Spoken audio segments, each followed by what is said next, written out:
So that growing up like that, I can imagine was complex. Yeah, man. What did you want to grow up to be? In that, did you want to grow up to be like your dad, who was just basically flipping properties and figuring how to hustle his way through life? Well, as with every beautiful, successful Mexican American story, my folks split up. So, of course, usually strong families find divorce in the U.S. Yes. So, once everything kind of came into afoot, my mom caught wind that, my pops was, enjoying the secret family. Yeah. Not whole secret families or secret family. Did he go into secret families? No, not a full family, but just, indulging in a lot. And, dude, he was a Mexican with fucking blue eyes. Money, and finally had a, residency in the U.S. None of that matters. His blue eyes. That's all that matters. It's those damn blue eyes. His fucking damn blue eyes. I like know. John Sebastian. You know who John Sebastian is? Claro, dude. Dude. Yeah. That guy was about that big, but he had green eyes. He's our Tom Cruise, bro. He was that big, but he had green eyes. That's it. Do you remember that song, Cruzaré los montes, los bar? He wrote that to Salma Hayek. Damn. Because he thought he had a shot. We all wrote a song for Selma, though. It's because he has green eyes and he's Mexican. That's the only reason he thought he had a shot. And that's our 6 feet, right? It's like you're either 6 foot, like us, brown, you could be, or you're green-eyed, blue-eyed, and 5'2". Either way, the guy that you're still scoring. You could scoring. be a Mexican hobbit with green eyes, and you're clapping cheeks. You're figuring out. so your dad is. So my mom catches wind, and this is still like early, like old school Mexican enough to where like she like turned the blind eye, and then finally it was to the point where it's like I can't turn the blind eye anymore. Yeah. You know what I mean? Yeah. So my folks split up, and who did you go with? I stayed with my mom. Was that a choice or? I think it was just kind of the best for that situation, and I think at the time my pops just wanted to, he was just like, all right, take the kids for a bit, Well, let me figure it out. Yeah. And it was one of those things where like, what did that do to you?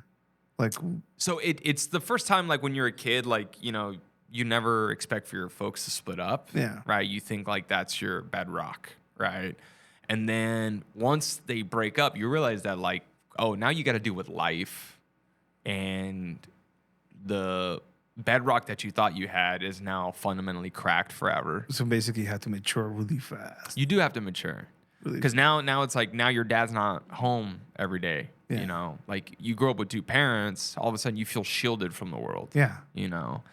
And then now when you have one parent, and then you see them struggling, you observe, and then, as a kid, why your parents split up. They try to tell you, oh, mom, and then you're like, no, like I know, like my mom would, be crying, and then, my dad would like hide girlfriends, or like when he would get a phone call on his cell phone, like the what type of cell phone did he have? The early Motorola's, dude. You know what I mean? Like the StarTAC ones. Remember those? It looked like a little flip phone, but it was about that big. Yes. Probably gave you cancer. Something. Oh yeah, dude. Those phones always had signal though. You can hit somebody over the head with those. My dad tried to do that once with somebody. So then, insecurity. It's no more bedrock. You're trying to figure shit out. Now you're mature. So then at that point, my folks split up, and my mom, decides that she wants to just get out as far away from San Antonio as possible, from Texas. So she decides to just come out to LA, just because, that's our journey. That's a drastic ass change. That's a journey though for a lot of Mexicans. Heading to LA, heading to Los Angeles. Yes, Los Angeles. That's our destination, dude. The it's angels. Like, yes, that's our North Star. Like how the three wise men saw the star and they had to follow. That's our North Star. Yeah, there used to be an eagle, with a snake in its mouth, and that's a homeless guy somewhere in Skid Row, I guess, chewing on his own foot. Just a homeless man with his own foot in his mouth, just like this, with the fucking fentanyl with a needle bone sticking. Yeah. On top of one of those palm trees, I guess. Why LA? She just wanted to live in a big city, and again, now this is like the 90s, right? So it's like, I don't know if you remember, but like movies, television was like Melrose Place, LA. Like LA was like this Malibu. It was the place to be, you know? Yeah. So all of a sudden, my mom was like, we're moving to LA. So we pack up everything, go to LA. And the little public school that I was going to all of a sudden was like a big, giant public school. Cool. And now you have kids from like everywhere. And now, as a kid, you're the new kid. So it's like your friends and your little bedrock that you had, now that's smashed. Now you're fresh, you're new, nobody knows you, whatever, right? What do you listen to at this time, music-wise? Shit, dude. I want to put people in that era. What I the mean, fuck I are you was still pretty young. I was like 8 or 9 years old. So I wasn't like a teenager. I was pretty young. So What like cartoons are on TV? Dragon Ball Z. Dude, of Dragon Ball course. Z. They're still on fucking TV right now. Dude, I mean, I remember. That's like roots. That's our roots. Dragon Ball Z for Mexicans. Ball Z, bro. Dude, that's a shit. I get it. Yeah, Dragon Ball Z, Dragon Ball Z. That's the thing. It's like it was in Mexico before it ever came to the U.S. And I remember like getting Canal 7 to watch it in Spanish. Yeah. Because then the U.S. one was all censored, but the Spanish one, they showed all the blood. Yeah, they would give. And they showed like the hands going through their We bodies. wouldn't give a fuck here. We didn't have any rating systems. Yeah, fuck that. So that's, as a kid, and then being in a new classroom, so you got to start making friends. And then I realized that the way to make friends is by making people laugh. So I kind of inherited my dad's sense of humor. My mom also has a great sense of humor. And then I grew up with 3 brothers, so all we would do is just fuck with each other all the time. Yeah. Dude. Like to a point where it doesn't stop until someone's crying. Yeah, we call in Mexicans call it carrilla. Oh, basically ball busting. Oh, But the like worst ball busting. Like people don't realize how horrible Mexican brothers get with some of this carrilla shit. Like we'll get deep into if you cry or complain about it, you're a pussy. Yeah. You break it, you're gonna get it worse. When the parents aren't looking, bro, you're gonna get. So this is the armor you're building at home. This body armor you're building at home. This, not taking yourself too seriously, I guess, is one of the things that kind of gets taught to you. Humbled like a motherfucker by your brothers, probably. Yeah. And now being in this weird, strange place, and humor is your weapon. Yes. So dealing with that, going to LA public school, dealing with so many different backgrounds now, being from, it was like just try to make people laugh. So that's what I would do, is try to make people laugh, get everything, blah, blah, blah. So I finally did. It was fun. I made some friends. And then sure enough, back with the old Mexican shit, after a while, your dad starts like trying to work things out with your mom. Like, hey, vieja, ven pa acá. So then next year, we go back to Texas. My parents try to make it work again. Then they separate. It's the worst. Any family therapist would be like, you can't do this to your kids. Mexican parents, it's the, hey, mom and dad are back together. Now they're not. This is going to make a great memory for you one day. So literally, I was going to basically a new school every year because my parents were going through their shit. So you had to adapt multiple times. I'll tell you this, it fucked up my 2 older brothers. They became traviesos, dude. They started getting into all shit. They started getting into drinking. So like my brother got busted by the cops How because old? Like they were like 18, 19. But they were like DUIing and shit like that by this Oh time. yeah. They started getting, so that started causing a lot of problems, in the household. And I started seeing it. I'm like, oh, going to court, going to bail out this person, going to bail out my bro, dealing that. So now it's like, I'm at this point, I'm like 12, 13, and like life is just fucking just taking a big shit on your childhood. And then this is the first time I actually see my mom like struggling financially. So, my dad was still kind of making his money, but now my mom's using a lot of the child support to like bail out my brothers, doing a lot of that shit. He would, doing all. So it's like all of a sudden there was a lot of turmoil. And at that point, I was just like, I couldn't focus on school. So I was getting bad grades. Yeah. So I would just do everything I could to pass. I would go to summer school and everything. And now that I talked to my therapist, I was like, I've never been into school. So I explained what happened in my childhood. And he was just like, there's no way any kid would do good in school. Yeah, you had a lot of shit going on in your life. Yeah. But the one thing that I could always was like the ace up my sleeve was just making people laugh. Were you learning any of this from anybody? Did you watch any comedians like growing up? Did you have anybody that you're like, oh, that guy's that guy's somebody funny that I need to kind of figure out. Yeah, definitely. Who? So early on, you know, this is nice. So like Eddie Murphy was big. Yeah. You know, and then Def Jam comedy was big. That's a thing, a weird thing for like we didn't have Latino comedians like No, not at this point. not at this point. So, but we could empathize with the black comedians Yes. because some of the shit they would say obviously was funny, but also like poor too. Like Yeah, we're poor. Dude, that started to resonate with me. Yeah. That started resonating with me. It was like doing jokes about like, you know, your friend who's locked up. All of a sudden that becomes my brother. yeah, And then when they call you like, hey man, can you put in some money on my books? I'm like, oh, I got those jokes at 13. Yeah. You know? Also, you know, dealing with a lot of the, you know, women sexual. I started seeing shit with my dad. So I started identifying with that as a young kid. yeah, So yeah, I started watching the Def Jam comedy stuff because it was on late at night. And then, you know, stand-up was big. You start watching it, you start connecting with it. So yeah, I was watching like Eddie Murphy, I was watching Bernie Mac, I was watching a lot of the urban comics because again, yeah, you relate to them. Yeah. And then after a while, you start memorizing some of the routines, the jokes. So I got in trouble because I was like repeating a joke yeah. in school. Yeah. And it was like a Bernie Mac joke where he like talks about like getting a blowjob essentially. And then all of a sudden she was like, what? Wait, what are you talking about? What? And, Yeah. And obviously, you know, call my mom and everything. And then my mom's like, no. Your kid's getting blowjobs at some point somewhere. This big concern, like who's giving this kid blowjobs? So then after a while, I was like, you know, went through high school.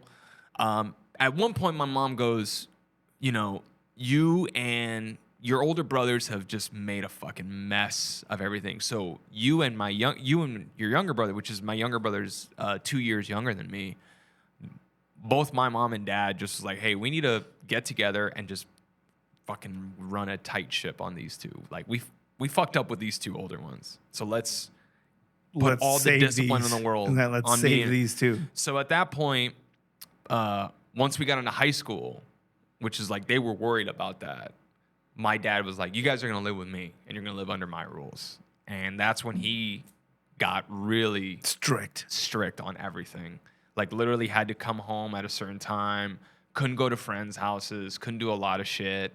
And it was like we were kind of living under this thing. And then after like 2 years of that, my dad started realizing like, oh, you're not like your older brothers. Yeah, because he would be like testing us. yeah. So he would come home and he was like, hey guys, let's go watch a movie. I was like, well, what movie? He was like, I don't know, let's just go to the cinema, let's see what's on. So I was like, okay. You know, it's Tuesday. I guess I'll go watch a movie if I don't have to do homework. Sure, let's do it. We get in the car and then we immediately go to a drug testing place. Yes, I knew this was coming. Beautiful, great move, solid move, dude, solid move. So Did we they go piss there. in a cup. Yeah. Yeah, of course. Drug test comes out clean. It's like, And then my dad's like, all right. And then me and my younger brother started getting interest in boxing. So we started doing boxing. I would have failed. Yeah, you Test. probably. I would have fucking failed that test at my age, but No, I remember one time he got my older brother who, you know, he had gotten locked up in, you know, for something minor like possession of weed, got out, and then he promised my dad he's been like 6 months sober and everything. And then one time my dad does the same thing, but with my older brother.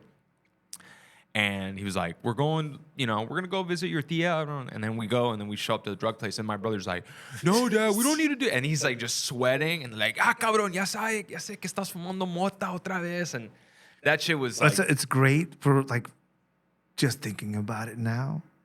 Like our parents' worst nightmare in the world is that their kids were smoking weed. Isn't that insane? Dude. That generation, though. Yeah. Like weed was like they saw that mothers would break down in tears. Estás fumando mota. Mira lo que yeah, it was like a drama thing. They'd pull it out. Mira lo que encontré abajo tu cama. These Christian or Catholic pamphlets that I would get from my mom. Oh yeah. And it would have this kid smoking weed in the streets, you know, just laying down on the ground. And then when you grow up, you're like, he was very relaxed. That's why he's laying on the ground like that. He's just chilling. He's just chilling the fuck out. He doesn't give a fuck. He's literally hurting no one. No one. The worst is probably his diet because he's going to eat a bunch of M&Ms probably. That's all that's going to happen, his teeth. But he makes up with it with a caldo con. Caldo de res. Tortillas. Fuck. Great move by your dad, by the way. It's beautiful. So then after a while, my dad, he just realized that me and my younger brother's like, oh, you guys are not trying to fuck everything up. Yeah. So he lays off? Yeah, he lays off. And then at this point, he just starts working in business where he's traveling. So me and my brother, in high school, we basically had a house to ourselves because he was just out working. So we just fucking went through just trying to finish high school because I knew, I'm like, I don't want to go to college. I want to do comedy. I was already doing it. I was already like writing. I was already doing stuff like. Where were you learning all this? With just basically blogs online? How are you learning how to write? How do you learn how to write? And like, who's showing you all this? Is it something you're just picking up? I was just picking it up. I was just literally watching it. I started like write jokes. I had like whole notebooks.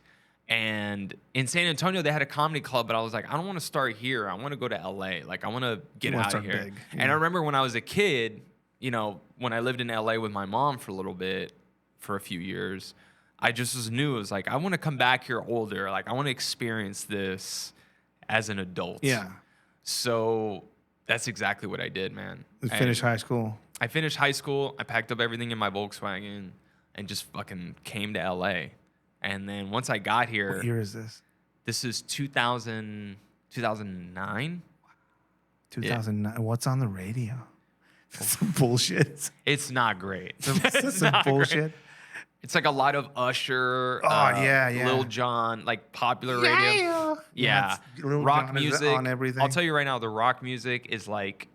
It was like Jet. Remember Jet?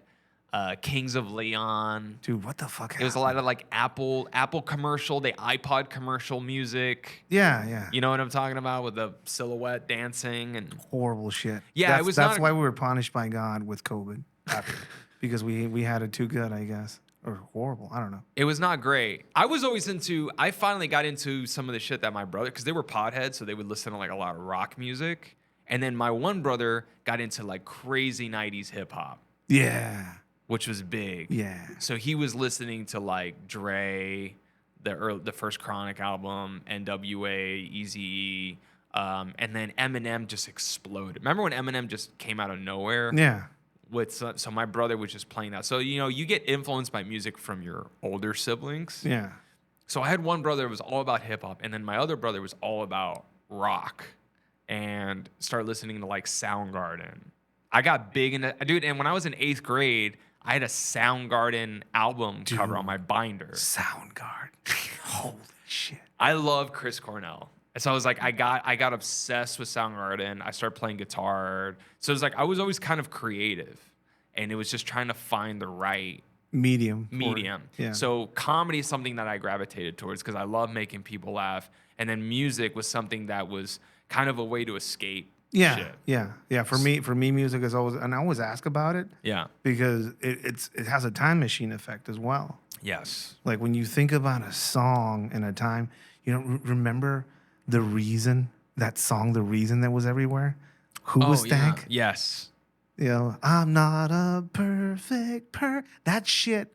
Yes. Is a time machine. I go back to a time in my life when I was hunting people. With that shit. People are like, yeah, do you into that song? Yeah, I was hunting people with this song. You're like, yeah, I was taking gunfire. Yeah. That song. I was trying to figure shit out. And then some other guy was like, yeah, I listened to that song to get over a breakup. You're like, no, I got over that because I got a concussion. I was trying to figure out. From getting butted with a rifle. I was trying to figure out how to pick out a piece of my back molar that somebody knocked out with a bat.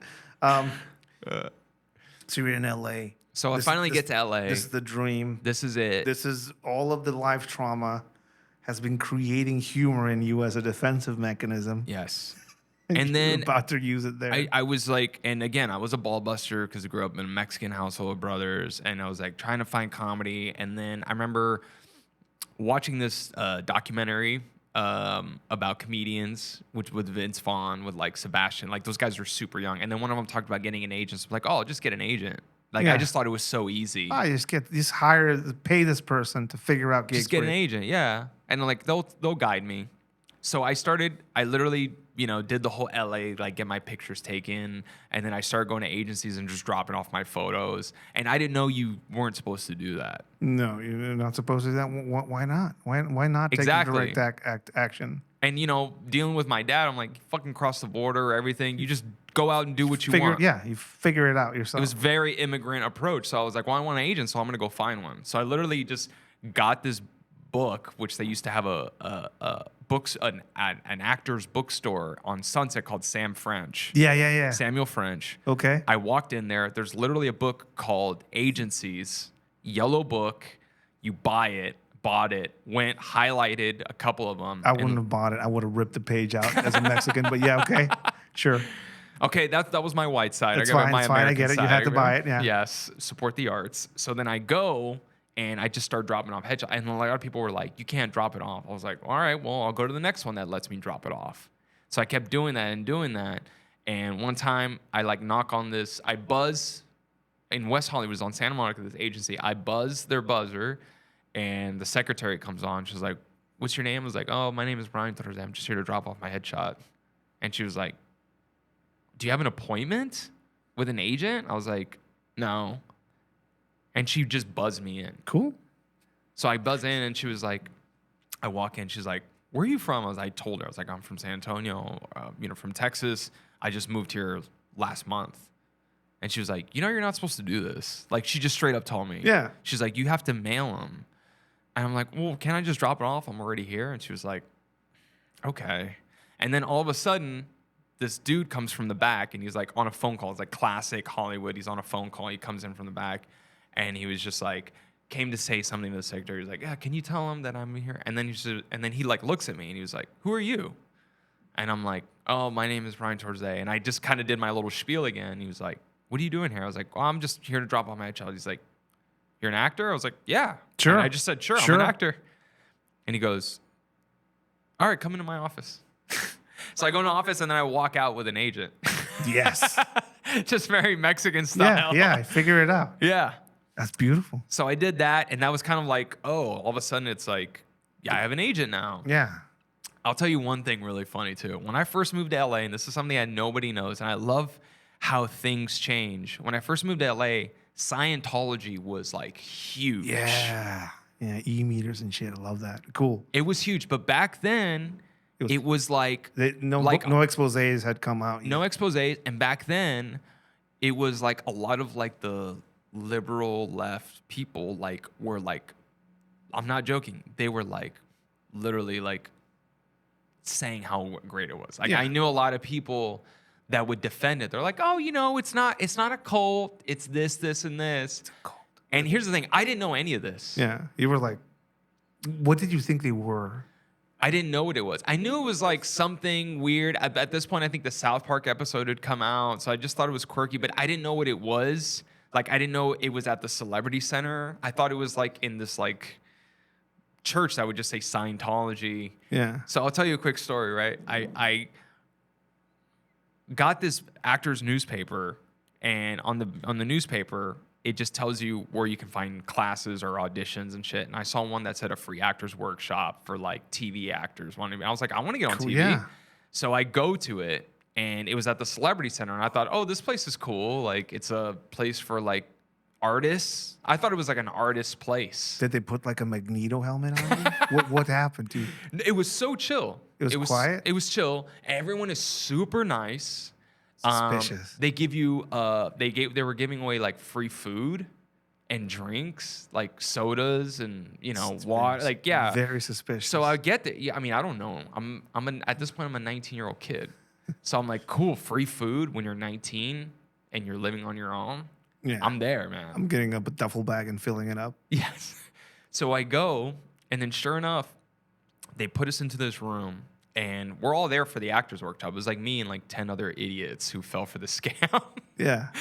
And then all of a sudden 3 people come out. And one of them's like a guy I feel like I've seen him on TV before. I was like, oh, this guy looks familiar. He's like one of the, when you see an actor, like, I see that, I know that face, but I don't know his name. Yeah. It was one of those guys.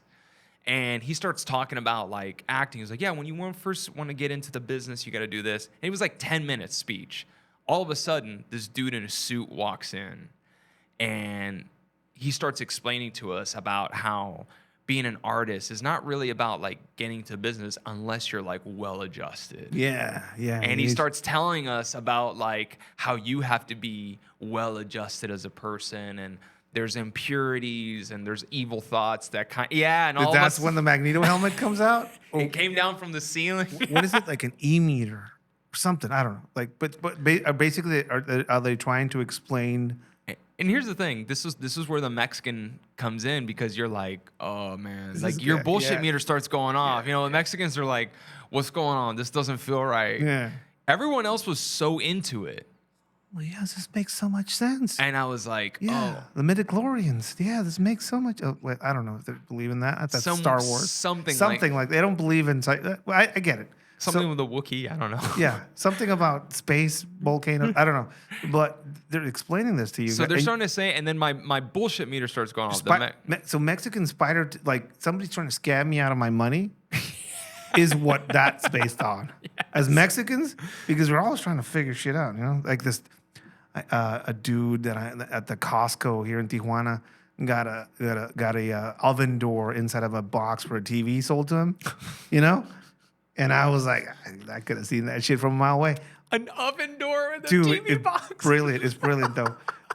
But that's where it comes from for us. But you're there with your Mexican spider sense tingling. Like, these motherfuckers want to scam me out of some money or some shit like that. Yeah, but they saw me young, so they were like, "Oh, a young, naive kid," and they saw me. They're like young, Hispanic, kind of tall. They're like, "This kid's gonna be a perfect sales tool." So they were like giving me a lot of attention. Like, "How old are you?" 19. When I was like fresh fish for them, dude. I was like, "How old are you?" 19. Where are you from? Texas. Oh, small town. He's Mexican American. They see me fresh faced. They're like, "So you have like, where are your parents?" I'm like, "Oh, they all live in Texas and Mexico." There's somebody writing all this shit down. Yeah, they were asking me questions, and then I realized, what's your adrenochrome count? they're like, "Why'd you move here?" I was like, "Well, I want to be a comedian and an actor." And dude, it was like I was like a fret, like how you sink to fish. They were reeling me in. While But my bullshit meter was were going off. stealing all these sodas and snacks in your back, right? You have to get it back. Your bullshit is It's going off, and then I realized. My dad, he's a business guy, so he kind of taught me some sales techniques. So I know how to I know sales talk when I hear it. When someone's like asking you a lot of questions that end with the word yes, they're like, "Hey Ed, are you tired from time to time?" Yes. Everyone's tired from time to time. You know what I mean? Yeah, unless you do a lot of coke. But yeah, I get it. You So it's like a lot of those questions. But he was yes, so these are the questions. He's like, have you ever felt like you have big dreams, but there are things that are stopping you from achieving them? That's everybody. Yeah, but also, how did you know? Also, Exactly. How the fuck did you know that? So he's asking these questions. He's like, do you ever feel like, you could use some extra help to help get you to your dreams? And it's like, yeah, everyone could use extra help. So he's asking all these questions. Everyone's saying yes. And I'm just kind of staying quiet because at this point I'm like, bullshit meters beeping. And then finally he goes to me and he was just like, what about you? You don't feel these things? I'm like, well, honestly, I mean, I'm okay. Like, I feel like I'm doing good. I just moved here. I'm doing all right. I was like, I'm sure I may encounter that in the future, but right now I'm good. And then he calls me out. He's like, well, a lot of us can be honest with ourselves here. And, some of us could, be lying to ourselves. To me. So I was like, oh, shit. I'm like, I just saw their happy facade. All of a sudden just get serious. Yeah. And now I'm like shitting my pants. Yeah. I was like, oh, boy.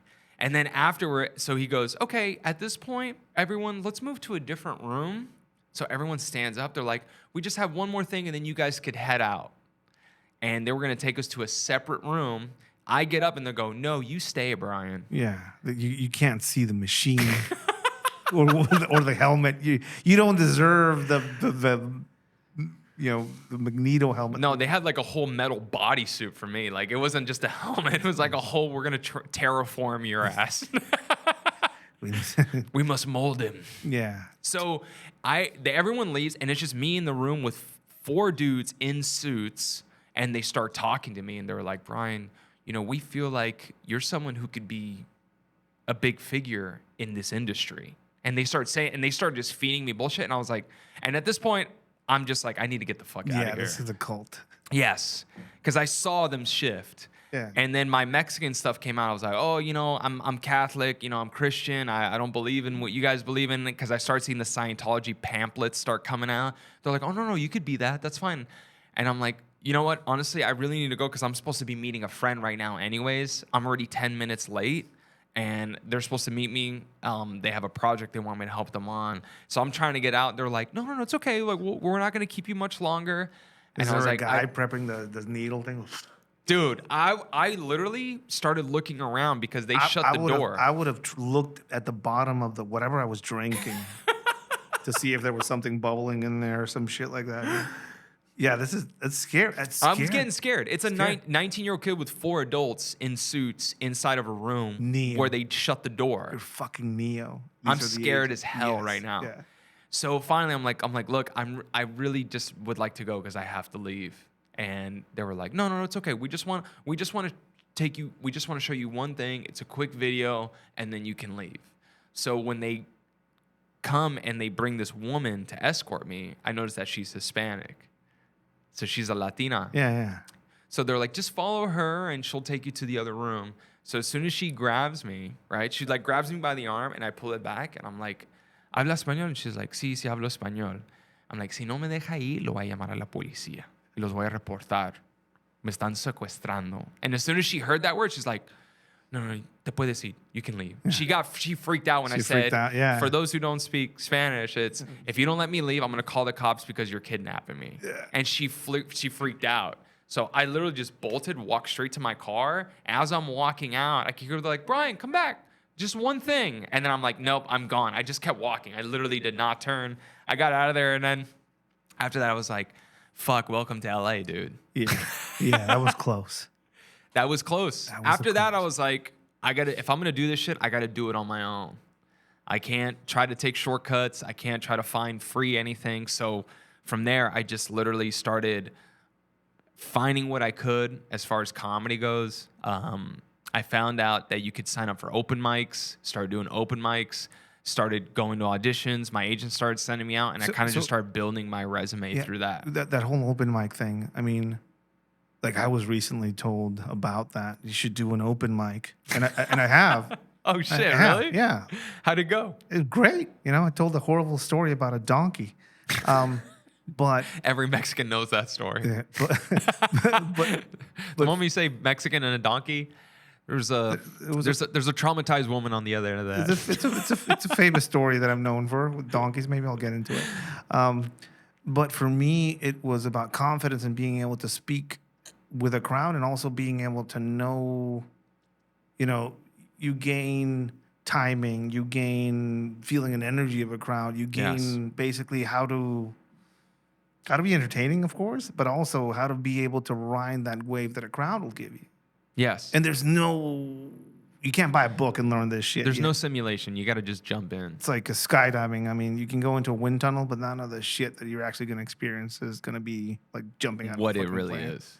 So when you were doing these open mics, were you taking like... I was taking huge L's. Yeah. I was getting wrecked early on. And I had something that I've heard other comedians have where it's like you have your beginner's luck open mic. Yeah. So at this point, I just turned 20. I did my first open mic. I did it at this place in Santa Monica. And I didn't realize how good the crowd was. I thought it was always that good. Yeah. But it was an anomaly. So when you say how good the crowd is, the crowd was open to laughing. Yes. And was friendly to you. And listening. And not judgmental or distracted or fucking hostile. Yes. Right? Hostile. And when you're starting out, you kind of memorize your jokes like you would like a monologue. Yeah. Like you don't say it. You kind of memorize it. And you practice it. And if you're a douchebag like me, you say it in the mirror while looking to yourself and like, oh, this facial expression will sell this part better. Yeah, because it's a profession, so you have to be. That's a lot. That's a lot of things that people don't know about comedians. I mean, it's work. That people see somebody being funny on stage that works on their fucking material. That's a lot of fucking work. It's a lot of work. It's a lot of fucking work expressed in the matter of a few minutes. And I think it's kind of like a boxing ring where it's like people see through bullshit right away. Yeah. If you're not confident, they'll smell it. Or if They'll you're smell not it. too Your sure, opponent will smell it. They'll knock your head off. can you remember a joke that like a specific moment that you just died inside on stage? Yeah. So let me tell you, I used to do a joke, which is just this. I'll do the joke. Why not? Sure. I did a joke early on where I talked about how my whole thing was like, Asian women are the only ones that don't turn into cougars. Like, there's not hot older Asian MILFs, really.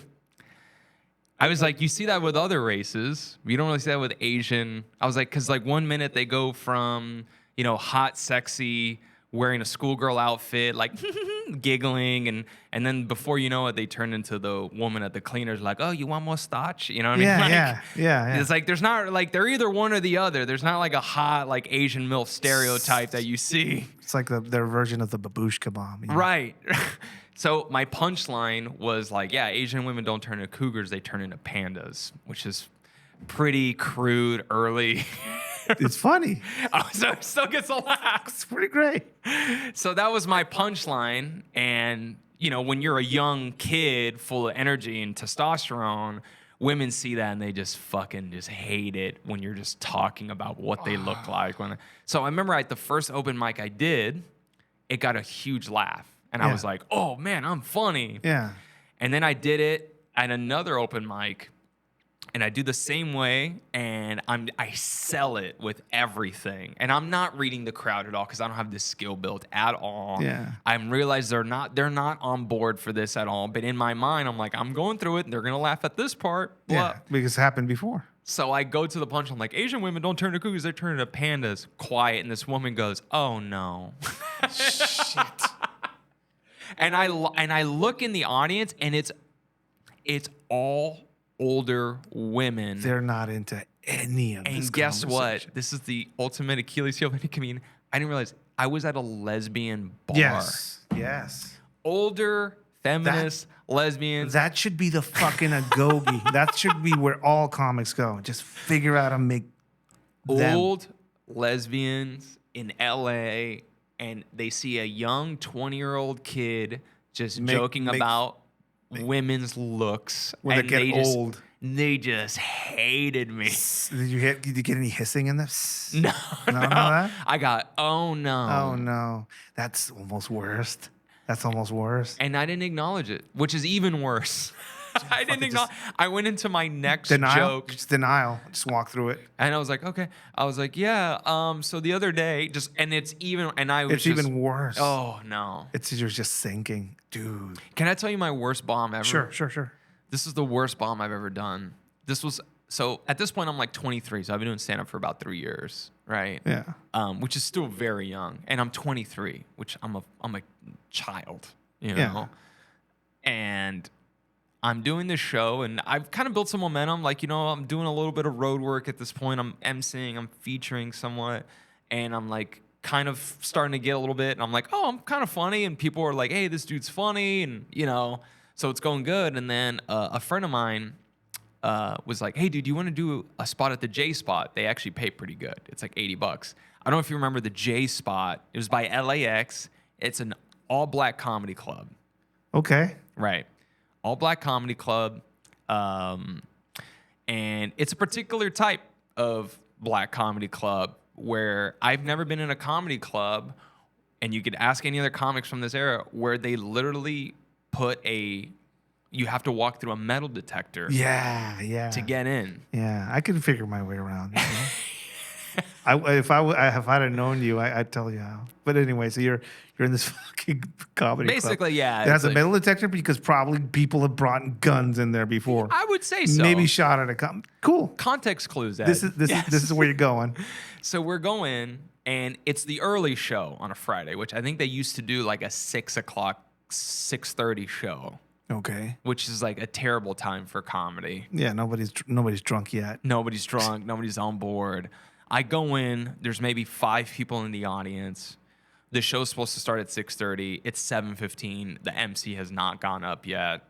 The MC is like an old school black. I don't even remember his name. He was just old school smooth brother. You know what I mean? Yeah. And you're like, hey man, what's your name? You're on the lineup? I'm like, yeah. and everyone knows each other. I'm the new kid. I'm young, Latin. I'm not, he's just like, what's your name? I was like, hey, man, my name is Brian. He's like, where you from, man? I was like, San Antonio. He's like, all right, San Antonio, you Spurs fan? I'm like, yeah, man, it's Tim Duncan and all that. So he's kind of cool with me. And he's like, all right, man, I'm going to do like 10 minutes up top. I'm going to bring you up. I was like, all right. Then all of a sudden the lights go down all the way. And then I just see there's been a projector the whole time going off. Yeah. All of a sudden there's a movie that's flashing on the projector. And it's a music video, and it's a music video that's like a civil rights music video. Yeah.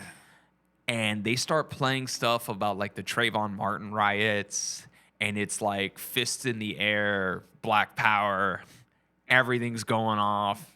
And I'm just like, what is this? And it starts playing like, Tupac, and it's like a compilation. And then finally at the end, it's the logo of the club, which I'm like, what? How is that going to get people ready for comedy? They're ready for the Rage Against the Machine concert, maybe, or some bullshit like that. I'm like, yeah, are we about to go flip over a police car at this point? Like, that's what I'm ready to do. And again, do you remember the whole Trayvon Martin thing where it's like the guy who shot him, he was like also Latino, kind of? Yeah. We don't try to claim it. But he was, though. But he was a proud guy. He was a proud guy. It's fine. He was a proud dude. So I was like, the enemy is about to show up. And this is the arrogant part of me. I was like, oh, that'll be my lead-in joke. Yeah, you'll use it. I'll use this. I'll use this somehow. Yeah. Fuck it. Yeah, sure. Ooh. You couldn't. This was not the best move, Ed. No. So now I feel like I could have navigated. But back then, I was like 23 of like, oh, this will be my lead-in joke. I'll talk about the Trayvon Martin thing, and I'll go into my set. The host doesn't get my name right. He calls me Antonio because I was from San Antonio. Like, give it up for your first comic, Antonio. Sure, you're Antonio. So I was like, all right, now I'm Antonio. I go up, and then I comment. I'm like, man, dude. I'm like, after that video, man. I'm like, I was like, I'm glad I brought my strap here, and just trying to do a quick bit. I'm like, I'm not even white, but I was like, but I kind of look like what's his name who shot Trayvon, and then all of a sudden they just pull back. Ooh. You can feel the air. I lost them. And from that point on, I had 15 minutes to do comedy. Fuck, it's ice. And not only did I lose them, I shut them down. Damn. And I look into the crowd, and again, this is also another kill. This is one of those moments where I wouldn't want to be able to look at the crowd. I just want that gunshot to come out of nowhere. I literally was just like, I want to get out of here. Yeah. I've never felt that in comedy before. That's a moment. But when you're paid, you have to do your time. Yeah. That's another thing. It's like, dude, bombing at an open mic, 5 minutes, I could take that on the chin. I could bomb for 8, 10 minutes, 15 minutes in front of a real club with real people, and you have to do your time. Otherwise, you're not getting paid. And I'm just there. And I'm just trying to go through my jokes, and it's getting nothing.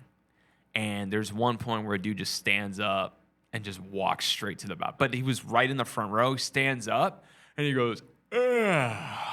Oh, dude. And just walks. And I'm like forgetting punchlines. I'm forgetting setups. I am just dying.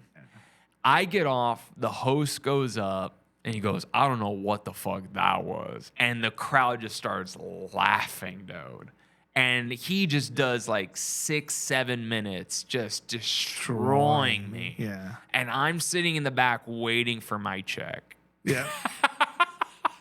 And at this point, I'm like, I don't need the money. But I did need the money. I was 23. You needed that money. I was like, I'm going to buy groceries with this $80, which is what I was going to do. That's a death right there. And I just remember the dude, when he hands me my check, and he was just like, there you go, man. Like, basically being like, I don't want to fucking give you this money at all. But here you go. And I get into my car, bro, and I was just like, I fucking just ate it bad.